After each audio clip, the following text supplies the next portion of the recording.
Bonsoir à tous. On commence ce journal du Mercato du côté de Lyon.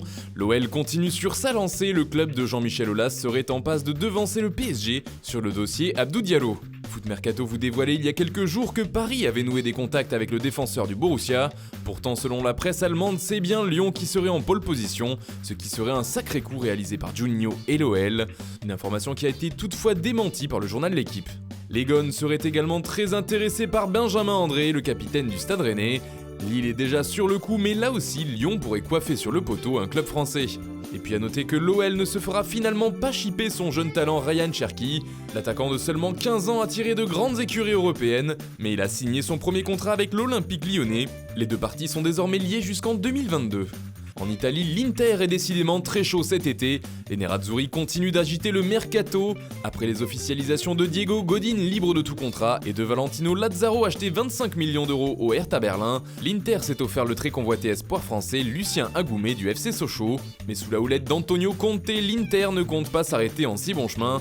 Le club lombard serait notamment dans la course pour enrôler Dani Alves. Libre de tout contrat, l'international brésilien de 36 ans réalise une bonne Copa América et il intéresserait de nombreuses écuries. Le Barça, l'Atlético, la Juventus et le Séville FC seraient notamment sur les rangs, mais l'approche la plus concrète serait pour l'instant celle des interistes, qui auraient même proposé une offre au latéral droit.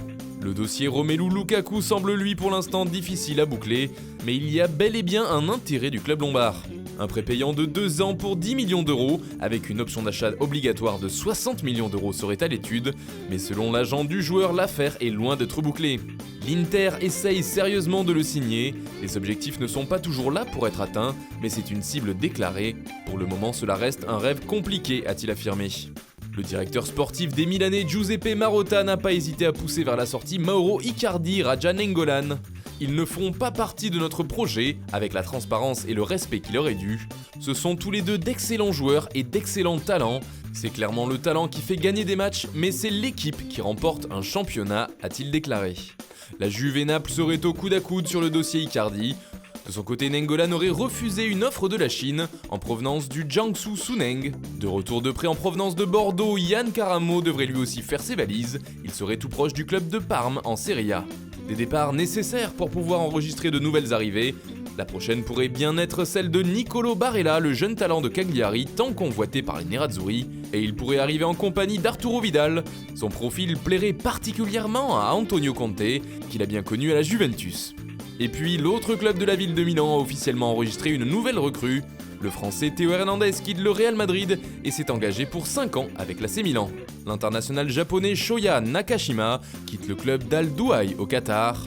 Il a signé un contrat de 5 ans avec le FC Porto, où il portera le numéro 8. Alvaro Morata est de nouveau prêté à l'Atlético de Madrid, et ce jusqu'en juin 2020. En revanche, le club espagnol s'engage à acheter définitivement l'international ibérique l'été prochain. On parle d'une obligation d'achat d'environ 65 millions d'euros. En France, il était prêté la saison dernière à Bordeaux. Le latéral droit du Barça, Sergi Palencia, est officiellement un joueur de l'ASSE, et ce jusqu'en 2023. Autre joueur des Girondins parti pour Saint-Etienne, Zaidou Youssouf est également engagé avec les Verts pour les 4 prochaines saisons. Enfin, le Paris Saint-Germain a enregistré 2 nouvelles recrues ce week-end. D'abord, Marcin Bulka, jeune gardien polonais de 19 ans qui évoluait auparavant à Chelsea. Il a signé à Paris pour 2 ans et occupera le poste de 3e gardien. Le jeune défenseur néerlandais Mitchell Bakker rejoint officiellement le club parisien pour les 4 prochaines saisons. Il quitte donc l'Ajax Amsterdam pour découvrir la France. Voilà, c'est tout pour aujourd'hui. Bonne soirée à tous et rendez-vous demain pour de nouvelles informations sur le Mercato.